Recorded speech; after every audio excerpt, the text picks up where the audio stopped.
Warm welcome to all of you. कैसे हैं आप सब? मैं आपका मेंटोर और एक बार फिर से आपके सामने उपस्थित हो गया हूं लर्न इंग्लिश विदाउट रूल्स के एक नए और फ्रेश सेशन के साथ। आज का सेशन एक बार फिर से द हिंदू के एडिटोरियल के साथ। जी हां, आज ही के द हिंदू में छपे हुए एक एडिटोरियल को लेकर के एक बार फिर से हम आपके सामने उपस्थित हो गए हैं।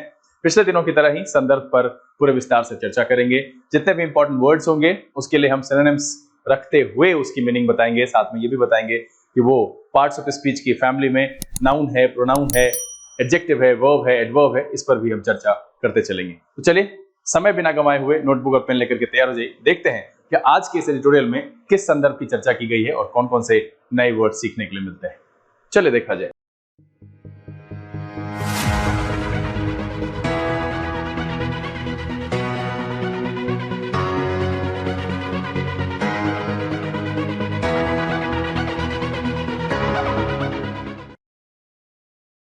आइए हम आज के सेशन की शुरुआत करते हैं और आपके सामने रखते हैं आज के इस सेशन में लाए गए एडिटोरियल को। सेशन को शुरू करेंगे, लेकिन उससे पहले जो लोग इस चैनल पर नए हैं, चैनल को सब्सक्राइब कर लीजिए, बेल आइकन जरूर प्रेस कीजिएगा ताकि यहाँ से अपलोड की गई वीडियोस की नोटिफिकेशन आपको मिले और आपका कोई भी सेशन मिस ना हो। एक बात तो कहना पड़ेगा, आप सब बड़े कंजूस हैं, लाइक करने में बहुत ही ज्यादा कंजूसी दिखाते हैं, साथ ही शेयर भी आप लोग ना के बराबर करते हैं। लाइक और शेयर करने में प्लीज कंजूसी नहीं दिखाइए।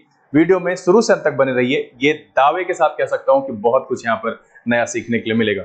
चलिए आज का जो एडिटोरियल है वो हम आपके सामने ले आते हैं।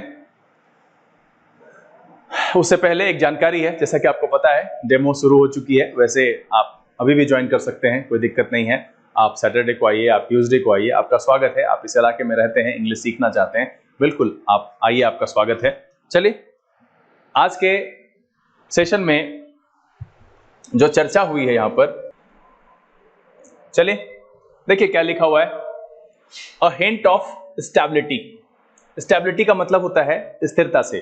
कहीं ना कहीं पर किसी प्रकार की अस्थिरता की बात होगी और उसी से रिलेटेड ये टॉपिक है कि एक हिंट है किस चीज को लेकर के, स्टेबिलिटी को लेकर। कह रहा है with a new government in Sri Lanka. और आप सब में से मैक्सिमम को पता होगा कि श्रीलंका जो है फाइनेंशियली लगभग खत्म हो चुका है। उसकी वित्तीय स्थिति इतनी खराब है कि जनजीवन वहां पर बहुत ही ज्यादा दयनीय स्थिति में पहुंच गया है। बहुत ज्यादा सरकारी जो प्रशासनिक उहापोह की स्थिति है वो बनी हुई है। जनता असमंजस में है कि ये परिस्थितियां कब सुधरेंगी, कब रिकवर होंगी। कह रहा है India must review its option in extending help. Extending का मतलब होता है एक्सटेंड करने से, बढ़ाने से। तो यहां पर कह रहा है कि new government in Sri Lanka, with new government, जैसे ही श्रीलंका में नया गवर्नमेंट आया तो कह रहा है इंडिया मस्ट रिव्यू, इंडिया को क्या करना चाहिए, रिव्यू करना चाहिए किससे से, it's option in extending help. अब आगे देखिए, कह रहा है as a leader who was the lone member of his party in parliament, Ranil Wickremesinghe can only see his victory in Sri Lanka's presidential election on Wednesday as a political windfall. अब देखिए windfall का क्या मतलब है जैकपॉट, अनएक्सपेक्टेड फॉर्च्यून, बोनांजा, ये noun की तरह इस्तेमाल होता है। तो ये जो एक प्रकार का पॉलिटिकल विंडफॉल है वो as a leader who was the lone member, जो कि अकेले मेंबर है of the party in parliament, Ranil Wickremesinghe can only see his victory, वो अपनी विक्ट्री जो है देख सकते हैं in Sri Lanka's presidential election on Wednesday as political windfall. चलिए अगला जो है यहां पर आगे क्या कह रहा है कि however the position comes with a crown of thorns. अब देखिए इसका मतलब आप कांटे से समझते हैं। क्राउन ऑफ थॉर्न्स किसको कहते हैं? तो अ पेनफुल बर्डन, एक ऐसा बोझ है जो काफी दर्दनाक है, काफी दर्द से भरा हुआ है, कांटों का ताज कह सकते हैं। ठीक है, his first challenge will be reach out to the people. अब देखिए रीच आउट का मतलब क्या है? रीच आउट का मतलब है कनेक्ट करना, कांटेक्ट करना, इंटरैक्ट करना, लोगों के साथ इंटरैक्ट करना उनकी सबसे बड़ी जो है चुनौती होगी। क्या कह रहा है? His first challenge will be reach out, interact to the people including protesters, जो प्रोटेस्टर्स हैं उनको मिला करके in Colombo demanding his resignation, which is something politicians usually do before they win an election, not after। ठीक है, मतलब है कि जो हमेशा से इलेक्शन के पहले जो है पॉलिटिशियंस करते हैं, प्रोमिसेस करते हैं कि हम ऐसा करेंगे, ऐसे करेंगे। ठीक है, वो कह रहा है कि which is something political, जो कुछ पॉलिटिकल है, usually do before they win an election, not after। Building credibility, credibility का मतलब देखिए क्या होता है? ट्रस्टवर्दीनेस, है ना, रिलायबिलिटी, जो जनता उस पर भरोसा कर सके, एक ट्रस्टवर्दीनेस वो क्रिएट करे। Building credibility with them will require distancing himself from। अब देखिए ये एक फ्रेजल वर्ब है, यहां जो मैंने लिखा है PV, इसका मतलब है phrasal verb distancing one self from. और ये जो वन सेल्फ है, आप इसमें अगर यू लिखते हैं तो योर सेल्फ, ही लिखते हैं तो हिमसेल्फ, जैसा सब्जेक्ट है उसके हिसाब से इसका मतलब होता है रिजेक्ट करना, अपने आप को distancing himself from the very faction of ruling SLPP। ये श्रीलंका की जो रूलिंग पार्टी है, ठीक है। फैक्शन का मतलब होता है सेक्टर, ब्लॉक, ग्रुप, ठीक है। The very faction of the ruling SLPP backed by Mahindra Rajapaksa. Back कई बार आ चुका है, इस बैक का मतलब होता है समर्थन करना। देखिए बैक का मतलब होता है सपोर्ट, इंडोर्स, एडवोकेट, प्रमोट। बहुत ही आसान पैराग्राफ है, मैं सिर्फ यहां पर शब्दों के लिए लेकर के इसको आया कि बैक्ड बाय महिंद्रा राजपक्षे, जो कि उनके द्वारा सपोर्ट किया, that won him the elections if he fails to satisfy the street.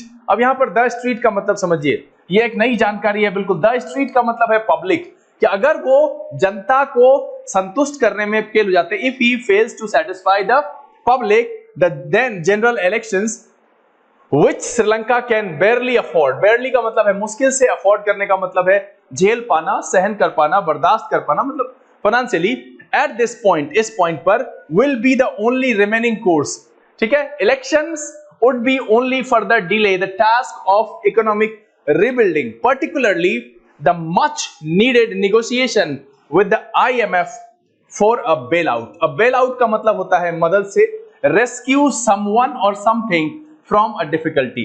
तो IMF के साथ जो है नेगोशिएशंस अगर हो जाता है किस चीज के लिए, फॉर अ बेल आउट, ताकि उसको वो रेस्क्यू कर सके, उसमें कुछ मदद हो सके, समवन और something from a difficulty. In normal course the 6th time prime minister will be equal to the challenge.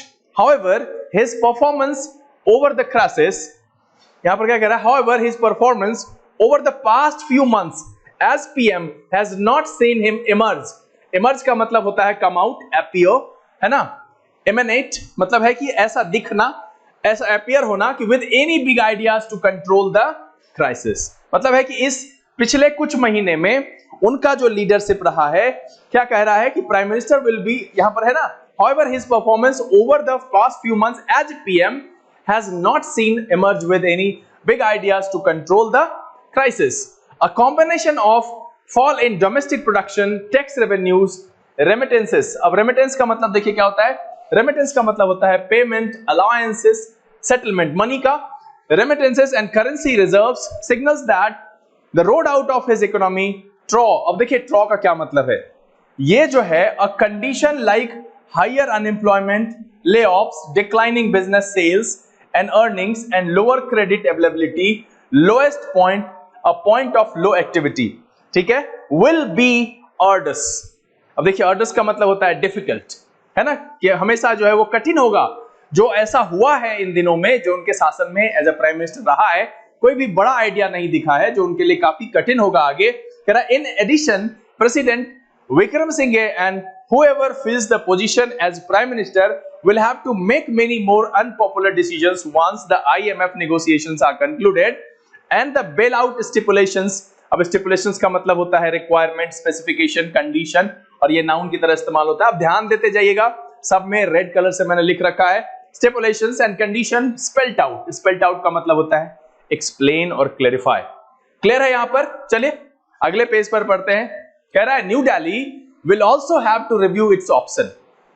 अब हमें जो इस बात का की चर्चा करनी थी, कह रहा है कि new Delhi will also to review its option given the proximity. अब देखिए कि ये इससे पहले हमने इस पर बात की है, ये वर्ड आ चुका है, इसका मतलब होता है nearness, presence, closeness. as external affairs minister S Jaishankar told an all party meeting on Tuesday, the government will naturally worry about the spillover। spillover का मतलब होता है कि an emotion, a bad condition spread out, fan out and reach to an uncontrolled level। मतलब है कि यहाँ जो नेचुरली वरी जो है, चिंता जो है, वो पूरी तरह से फैल चुका है फ्रॉम द श्रीलंकन सिचुएशन। ये जो श्रीलंका की स्थिति है उसको देखते हुए, देख करके the Modi government has adopted a three pronged. अब थ्री प्रोंग्ड का मतलब यहां देखिए थ्री प्रोंग्ड है, टू प्रोंग्ड हो सकता है, फोर प्रोंग्ड हो सकता है, हैविंग थ्री डिफरेंट पार्ट्स और वेज ऑफ डीलिंग। मतलब तीन अलग रास्ते, थ्री प्रोंग्ड स्ट्रेटजीज, है ना। इसको एक साथ लेंगे कि तीन रास्तों पर, तीन तरफा जो नीति है, जो स्ट्रैटेजी है वो अपनाया है, expressing sympathy with the people of Sri Lanka and their quest. और क्वेस्ट का मतलब होता है सर्च और परसूट, मतलब होता है तलाश। ठीक है, पहला क्या है, people of Sri Lanka and their quest for stability and economic recovery through democratic means extending unprecedented. Unprecedented का मतलब होता है नॉट डन और एक्सपीरियंस बिफोर, मतलब अभूतपूर्व, जो पहले नहीं। Financial assistance, credit lines and essential food, fuel and medicines worth $3.8 billion since January 2020। ठीक है, and distancing itself from the Rajpakshes, the policy has reaped का मतलब देखिए क्या होता है, policy has reaped का मतलब होता है यहां receive, get, acquire, क्या हो गया सॉफ्टवेयर को, obtain,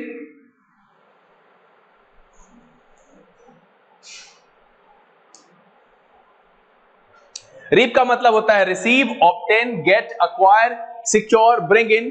अब डिविडेंड का मतलब देखिए क्या होता है, डिविडेंड का मतलब होता है बेनिफिट, एडवांटेज, रिवॉर्ड और गेन। अब देखिए क्या कर रहा है, the policy has reap dividends in public goodwill in Sri Lanka for India, particularly in comparison, विशेष करके किस कंपैरिजन में कह रहा है कि to other partners such as China, मतलब है कि भारत के लिए एक अच्छा गुडविल हो, पर्टिकुलरली किस कंपैरिजन में, किस तुलना में कह रहा है कि चाइना की तुलना में, that have only provided humanitarian add, मानवतावादी जो मदद है, worth approximately $74 million and not much else by way of credit line and डेब्ट रीस्ट्रक्चरिंग एंड डिफरेंस। अब डिफरेंस का मतलब है suspicions, moratorium, postponement of repayment this year. ठीक है, क्या कह रहा है, रीपेमेंट दिस ईयर। अरे क्या हो गया भाई, this is significant that India's first reaction to mister Wickremesinghe's election was understated. Understated का मतलब होता है कि जब भी किसी बात पर खुल करके बात रखनी हो और खुल करके बात रखी ना जाए, play down, down play, deemphasise मतलब है कि कम करके कहना। ठीक है, given the uncertainties still surrounding the government, however if the new government is to have a chance at overcoming, है ना, chance at overcoming the odds, New Delhi's support bilaterally and internationally will be, कहा गया, will be essential, and the Modi government must decide if continuing its policy of distance from the leadership will achieve its objectives with its close neighbor in the month ahead। बिल्कुल यहां पर देखिए आसान सी बात है कि जैसे जैसे श्रीलंका की स्थिति बनी उस हिसाब से यहां पर जो हमें बात कही गई उसमें यह कहा गया कि भाई सरकार की कैसी नीति अपनाती है सरकार। यहां पर क्या कह रहा है, 3 pronged स्ट्रैटेजी अपनाई है ना, 3 रास्ते वाली। और इसमें जो आज का वर्ड आया यहां पर वो ध्यान देने वाला है। पहला है विंडफॉल, इसका मतलब होता है jackpot, expected Fortune, unexpected fortune, bonanza. Crown of thrones का मतलब होता है अ पेनफुल बर्डन, उसका मतलब थॉर्न्स का मतलब कांटा होता है। रीच आउट का मतलब होता है कनेक्ट, कॉन्टैक्ट, इंटरैक्ट। क्रेडिबिलिटी का मतलब होता है trustworthiness, acceptability, reliability. Distancing one self में मैंने कहा कि ये सब्जेक्ट के हिसाब से चेंज हो जाएगा, इसका मतलब होता है डिसोन, रिजेक्ट। ठीक है, फैक्शन का मतलब होता है ग्रुप, सेक्टर। बैक का मतलब कई बार बता चुका हूं, बैक का मतलब समर्थन करना। मुझे लगता है कि अब आपको याद हो जाता होगा, तो अगले दिन से ऐसे शब्द को हटा दूंगा। द स्ट्रीट, एक नई जानकारी यहां पर आपको आपके लगा होगा कि भाई द स्ट्रीट का मतलब है पब्लिक, आम जनता से। बेल आउट का मतलब होता है रेस्क्यू समवन और something from a difficulty. Emerge का मतलब होता है come out, appear. Emanate, remittance का मतलब होता है payment, allowance, settlement of money. Trough का मतलब होता है conditions like higher unemployment, layoffs, declining business sales and earnings and lower credit availability, lowest point of low activity। ठीक है, arduous का मतलब होता है, arduous का मतलब होता है difficult, taxing, onerous, hard। stipulation का मतलब होता है condition, specification, requirement। spell out का मतलब होता है explain, clarify। अगला जो वर्ड है proximity, कई बार पढ़ चुके हैं। nearness होता है, presence होता है, closeness होता है, समीप होने से। spill over का मतलब होता है an emotion and a bad condition, spread out होना, fan out होना and reach to uncontrolled level। 3 pronged का मतलब होता है having 3 different ways of dealing। quest का मतलब होता है search और pursuit। अनप्रेसिडेंटेड का मतलब होता है नॉट डन और एक्सपीरियंस बिफोर। रीप का मतलब होता है रिसीव और ऑब्टेन। डिविडेंड का मतलब होता है बेनिफिट, एडवांटेज। डेफरल का मतलब होता है पोस्टपोनमेंट, सस्पिशन, मोरेटोरियम। और अंडरस्टेट का मतलब होता है प्ले डाउन, डाउन प्ले और डी एम्फसाइज। उम्मीद करता हूं कि आज का ये सेशन आपके लिए काफी आसान रहा होगा और शब्द भी आसानी से समझ में आ गया होगा, साथ में संदर्भ भी आप समझ पाए होंगे कि ये पॉलिटिकल सिनारियो है जहां पर चाइना के हस्तक्षेप से हमारी तुलना हो रही है कि हमने मदद की है तो शायद गुडविल जनरेट हो वहां पर, और इंडिया देख रही है किस प्रकार की लीडरशिप है और हमें क्या करना चाहिए। तो सरकार की इसी नीति को लेकर के यहाँ टॉपिक उससे रिलेटेड था। हमने यहाँ पर कुछ वर्ड सीखे और टॉपिक आपको समझ में आ गया होगा। उम्मीद है कि ये वीडियो आपको पसंद आया होगा। अगर ये वीडियो आपको अच्छा लगा आप इसे लाइक कर दें। अगर आपने चैनल सब्सक्राइब नहीं किया प्लीज सब्सक्राइब कर लीजिए, बेल आइकन जरूर प्रेस कीजिएगा ताकि अपलोड की गई वीडियोस की नोटिफिकेशन आपको मिले और कोई भी सेशन मिस ना हो। समय यहाँ से बिता लेने का, बहुत जल्द इसी तरह के एक वीडियो के साथ आपके सामने फिर उपस्थित होंगे। तब तक के लिए आप घर में रहें, अपना और अपने परिवारजनों का ख्याल रखें, पढ़ाई करते रहें। लर्न इंग्लिश विदाउट रूल्स के से this is BK Singh signing off. Keep reading, keep practising. Thank you, God bless you.